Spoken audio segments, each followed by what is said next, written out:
All right, it's now 6 o'clock. We'll call this meeting to order. Establish a quorum. Approval of the proposed agenda. Is everything good? All right, if we'll entertain a motion to propose the agenda. One second. Yes. Yes. Yes. Yes. Yes. Yes. Yes. All right, approval of the previous meetings. If nobody has any additions or corrections, we'll entertain a motion to accept them. So moved. Yes. Yes. Yes. Yes. Yes. All right, information items. Okay, the facilities, on the facilities update, I spoke with the attorney and, they filed an appeal. They still have not heard from him, but he wants to come to our March meeting and they want to give you all the update on what's going on with the Terminex case themselves. So I'm gonna put them on the March 14th agenda and, they will be here to explain, and he has some packets for the board members. Is that Mr. Walker or is that? Tony Walker, but he said that some of those guys will be with him as well. That's out of Alabama or wherever they are coming from. So, incentive retention money, we did get that money for the teachers, so I'm excited about that. Brinkley had not gotten it. They had been recalculated since 2009. I mean, it wasn't something that they readily wanted to do, but they had some, some little discrepancy with some numbers somewhere. So we did get the opportunity to get that recalculated. So I'm glad for that. So that is something that we can start using to advertise and recruit new teachers, that knowing that they will be eligible to get that sign-on money and stuff like that. So that will help the district out in recruiting qualified teachers and maintaining teachers that we have. So we got that. Academic progress. When we look at these reports here, this is an interim report. And you see Brinkley's overall here for English is 57%, reading 25%, science 20%, and math 24%. You look at the breakdown by classes, by each subject. Now we have to, when we're looking at this data, we have to take into consideration it does not include any writing or any open response questions. This is one thing that I was saying about, really, to me, this is not a good assessment of what our kids can do, because it's not a complete assessment. But this is the assessment that the State Department has us using for interim assessments, but it's incomplete.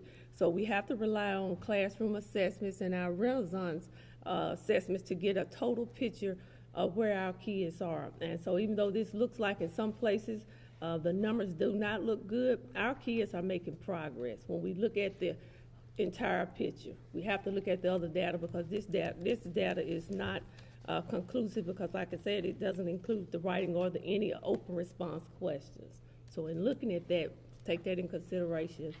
And I always try to give you the interim data when it comes out, and then when the Renaissance data come out, I give you that as well to show you the actual progress. And we're making adjustments along the way. We know that science continues to be a problem area because even in the lower grades, they're expected to blend that in with math. And so that is some training that teachers probably need. Some of our newer teachers need some training on how to blend the science in with the math, because the social studies is in with the literacy now. It's in with the reading. And so we can also put the science with the reading, because we can have the students to read passages that's related to science, which normally are our nonfiction passages. So we're making some adjustments.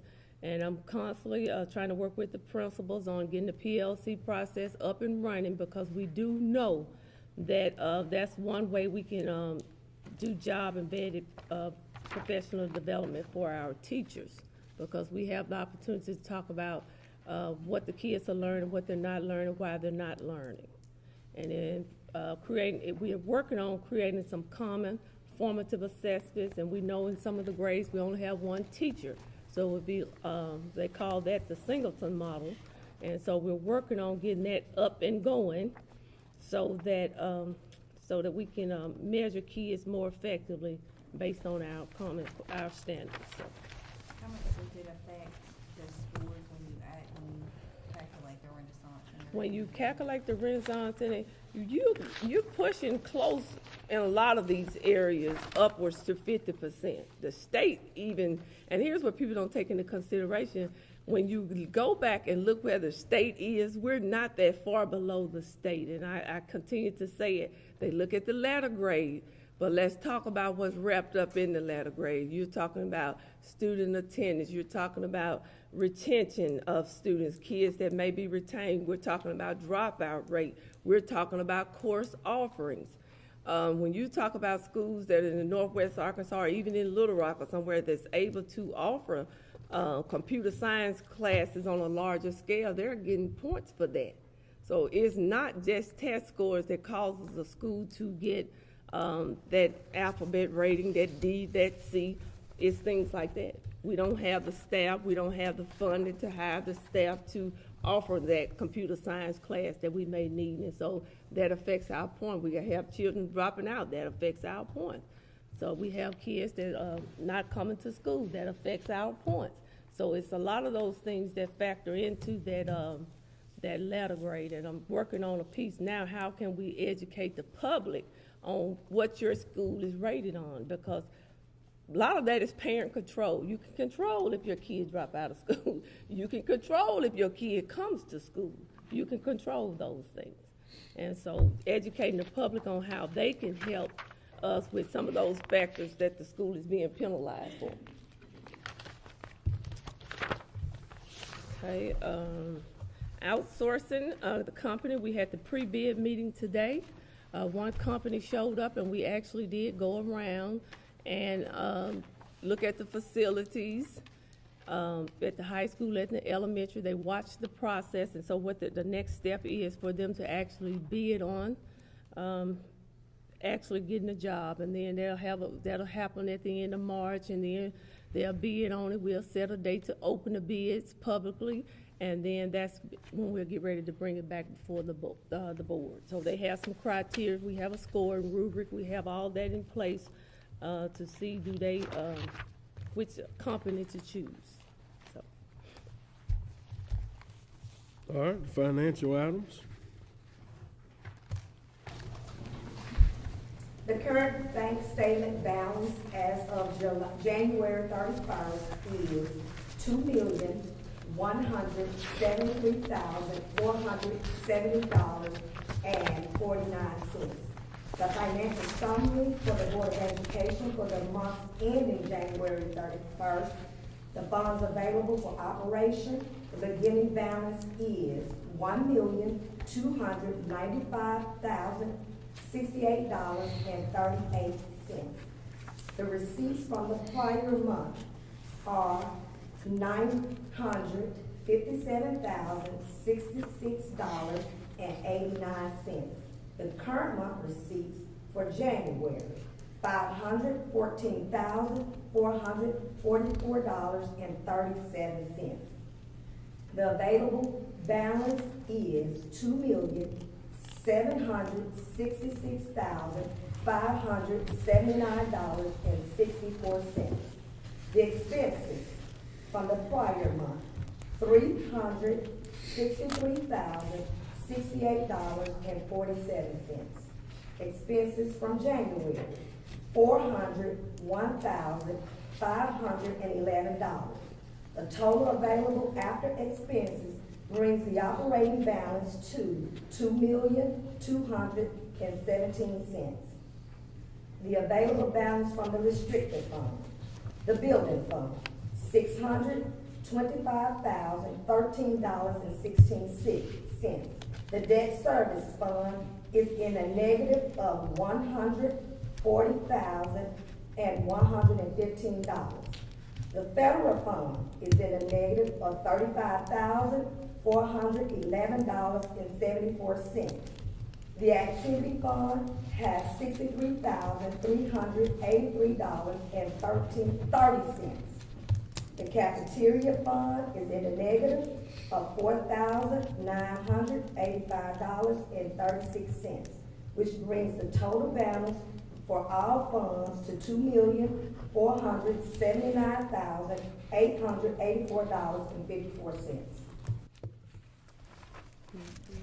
And with the debt service fund there, we just have to get in there, we got to move some money over there. It's in another category, but it can be moved over there. Cafeteria's always behind. Yeah, they always behind. And even at the end of the year, they're behind. That's what we're hoping to fix. Yes, that's why we're hoping, to get an outsourcing company. We actually put this actual column over here, cause we don't know where these numbers actually came from, but they weren't the numbers. If nobody else has any questions, I'll entertain a motion to accept the financials as read. So moved. Second. Director Harvey? Yes. Harrell? Yes. Shelton? Yes. Lathrop? Yes. Queen? Williams? Yes. Yes.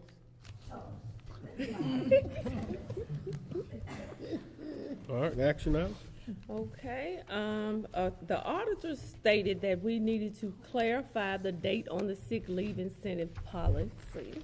She said that, because some people were being paid out at the end of May, some were being paid out in another month, but we were just, I guess it was being done in the past based on when people, whether they were 12 months, 11 months, but in the original policy, it had the school year starts in, well, that's the revised one. But in the original one, it has about the end of the school year.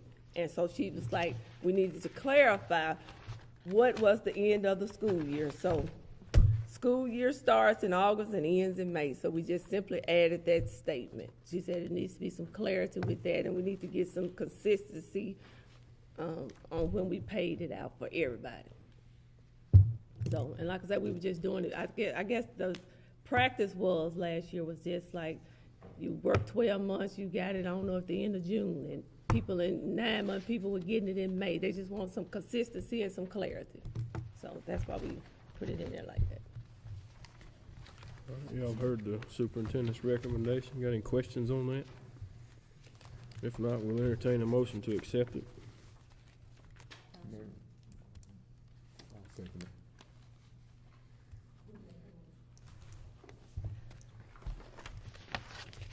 Director Harvey? Harrell? Yes. Lathrop?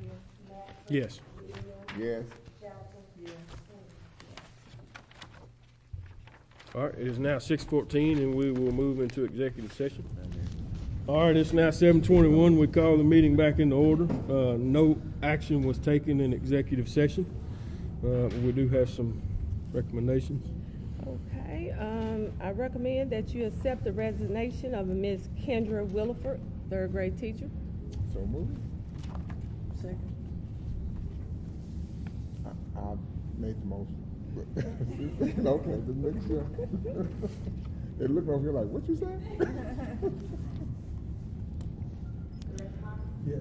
Harrell? Yes. John? Yes. Lathrop? Yes. Williams? Yes. Shelton? Yes. Queen? Yes. Is that it? That's it. Make a motion with adjourn. I'll second.